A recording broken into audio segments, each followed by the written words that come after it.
गौरी गोपाल आश्रम में जो वृद्ध माताएं रहती हैं,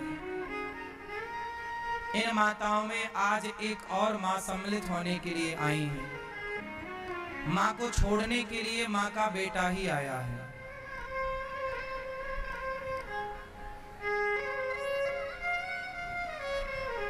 कहाँ से आई हो मेरी माँ? मैं कलकत्ता वेस्ट बंगाल से आई हूँ। तो आप के घर में कौन कौन है? बस एक ही बेटा है, एक बहू है, एक पोती है। तो एक बेटा है, फिर बेटा के होते हुए यहाँ क्यों आना पड़ा? क्या करूँ, बेटा को भी जिंदगी, मेरा को भी जिंदगी बहू ने एकदम नरक बना दिया प्रभु जी। तो आपको यहाँ छोड़ने कौन आया है?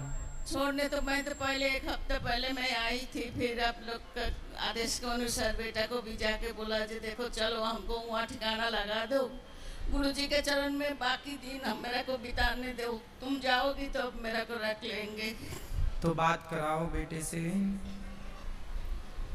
क्या नाम है आपका? मेरा नाम गौतम भट्टाचार्य जी है। तो आप गौतम जी हैं? हाँ जी। तो आप अपनी माँ को लेकर वृद्धाश्रम क्यों लाए हैं? क्यों सेवा नहीं करते अपनी माँ की? मैं खुद एक हैंडीकैप बन गया हूँ। क्यों? मेरा पिछले 2 साल पहले हार्ट अटैक हुआ था, फिर उसमें 5 स्टेन बैठा है। अच्छा। मेरा पेट के अंदर 32 स्टिचेस है। ठीक है। मेरा स्पॉन्डिलाइटिस है, तो मैं आधा ही खुद बीमार हूँ, तो मैं अपने माँ का ख्याल नहीं रख पा रहा हूँ। मैं फाइनेंशियली पत्नी कहाँ है आपकी? पत्नी मेरे साथ है कि लेकिन पत्नी के साथ मेरा माँ का 36 का आंकड़ा हो गया है। तो माँ का और पत्नी का 36 आंकड़ा है, तो वृद्धाश्रम में अपनी पत्नी को लेकर आते कि तुम जाओ वृद्धाश्रम, हम तो माँ के साथ रहेंगे। जिस माँ ने आपको पाल पोस कर बड़ा किया, योग बनाया, तेल मालिश करी आपकी, आप उसे लेके वृद्धाश्रम आ गए। बीमारी आपने बताई, तो बीमार आप माँ के लिए हैं, पत्नी के लिए बीमार नहीं है। उसके लिए ही बीमार हूँ। तो फिर पत्नी को छोड़ने क्यों नहीं आए वृद्धाश्रम? उसको बोलते तू चल वृद्धाश्रम, हम तुझे छोड़ने चलते हैं। जब माँ की और पत्नी की नहीं बनती, तो आपके हिसाब से किसे छोड़ना चाहिए वृद्धाश्रम में? पत्नी को तो छोड़ना चाहिए। फिर अगर मतलब physically strong and financially strong रहता तो मैं ये स्टेप ले सकता था, लेकिन मेरे पीछे ही एक और आदमी चाहिए। तो मैं माँ को तो पत्नी तो है, पत्नी है जो पति को भी संभाल। यदि ऐसी स्थिति है कि चलो पत्नी आप कमजोर हैं, आपको बीमारी है, तो पत्नी अपने पति को भी संभाल सकती है और अपनी सास को भी संभाल सकती है। क्या दिक्कत है? क्या ये दास अनिरुद्ध 278 माओं को उसकी सेवा नहीं कर रहा है? यदि हम 278 माओं की सेवा कर सकते हैं, तो आप और आपकी पत्नी मिलकर आपकी एक माँ की सेवा तो कर सकते हैं ना? आपकी बेटा बेटी है आपके? एक बेटी है। तो एक बेटी भी है आपकी? हाँ जी। और बेटा नहीं है। तो बेटी है, तो बेटी का तो ख्याल रख ही रहे हैं ना बीमारी में भी? वो तो रखे हैं। तो फिर माँ का ख्याल रखने में क्या दिक्कत थी? कितनी जगह चाहिए माँ को घर में? आज अभी बोल रही थी कि बचपन में मैं तुमको हॉस्टल छोड़ने जाता था, आज उल्टा हो गया। आज बुढ़ापे में तुम मेरे को वृद्धाश्रम छोड़ने आ रहे हो। तो क्यों ऐसे दिन आए? आप जैसे बेटे यदि हिम्मत हार जाएंगे, देखो माँ, ये वही माँ तो है ना जिसने आपकी उंगली पकड़कर आपको चलना सिखाया, क्या पढ़ाया लिखाया, क्या नहीं करती माँ? क्या क्या नहीं करती, क्या क्या बताएं? कोई नहीं, किसी से छिपा नहीं है माँ का योगदान बच्चे के लिए। लेकिन आपका जब विवाह हुआ, शादी हुई, बच्चे हुए, तो आप माँ को लेकर आए। अरे आप पत्नी को समझा नहीं सकते प्यार से कि क्या जरूरत है? माँ का पत्नी से 36 का आंकड़ है, तो पत्नी को समझाओ। 35 साल हो गया मेरा शादी हुआ है। 35 साल में एक ऐसा साल नहीं गया कि माँ के साथ मेरा अनबन नहीं करवाया, या घर से मतलब लास्ट में तो फेड अप होके मैंने छोड़ दिया कि भाई जो करना है करो।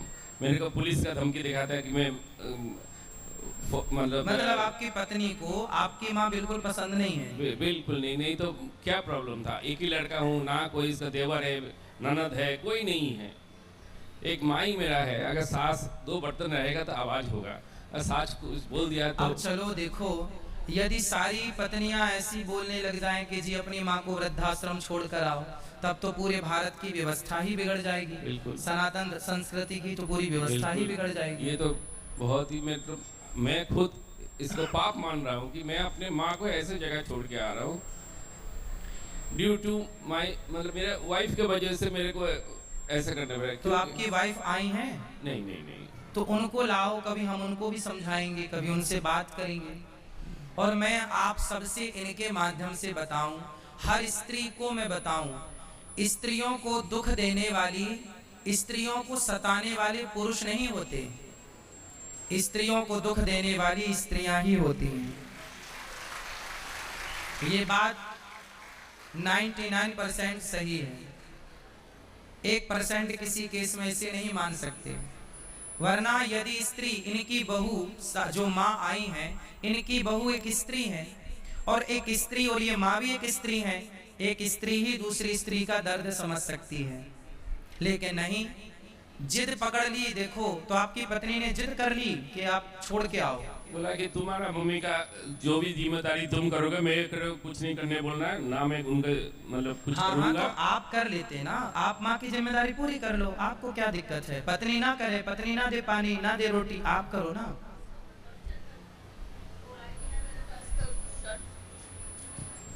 अगर वो आएगी मेरा को कुछ करेगी ना, तो उसको ऊपर टॉर्चर करेगी, खाना नहीं देगी। अच्छा, ये आपकी सेवा करेंगे तो पत्नी इनको टॉर्चर करेगी? उसको टॉर्चर करेगी, और बोलता ज्यादा करेगी तो तुमको पुलिस में, क्लब में जाके बताऊंगी जो तुम और तुम्हारा माँ मिलके मेरा को टॉर्चर कर रहे हो, और पुलिस के जाके कंप्लेन करेंगे, जेल में माँ बेटा को जेल में भर देंगे। देख लो जरा, आजकल कानून भी ऐसे हैं कि स्त्रियों की सुनवाई ही होती है। वो कुछ कहेंगे तो ये माँ बेटे जेल चले जाएंगे। बोलती रहती। इसलिए कानून अंधा है। अब आप ही बताइए कि इस माँ को न्याय कौन देगा? ये कानून देगा, ये बेटा देगा, या इनकी बहू देगी, या समाज देगा? कोई नहीं देता। गुरु जी आपके चरण में मेरा तो स्थान। हम तो मैया आपकी सेवा करने को तैयार हैं, हमें कोई दिक्कत नहीं है। हम तो केवल अपने इस भाई को समझा रहे हैं कि तुम जो कर रहे हो, पत्नी को ही समझाओ। और मेरी हाथ जोड़ के प्रार्थना है हर स्त्री से, आप ऐसी सिचुएशन, ऐसी स्थितियां पैदा ना करें कि एक पुरुष अपनी मां को लेकर वृद्धाश्रम छोड़ने आ जाए। चलो, ये पुरुष ये मां को वृद्धाश्रम, बात करो भैया से, ये अपनी मां को छोड़ने वृद्धाश्रम आए हैं। अब आप बताओ कि ये आपने पुण्य किया या पाप किया? पाप किए हैं। पाप किया। बिल्कुल। अब बताओ कि यदि ये पुरुष पापी हुआ तो इसको पापी बनाया किसने? इनकी पत्नी ने। जबकि पत्नी पारक्षणे धातु से पत्नी बनती है। कहते हैं जो पत्नी अपने पति को पतन से बचाए, पाप से बचाए, उसका नाम पत्नी है। जिस पत्नी के कारण पाप करना पड़े, ऐसी पत्नी से भगवान बचाए। ऐसी पत्नी से भगवान बचाए। ऐसी पत्नियां होनी चाहिए जैसी आपकी हैं। चाहो के 7 जन्म का वादा किया है? बिल्कुल नहीं। हाँ, बिल्कुल नहीं। 7 जन्म का वादा नहीं किया?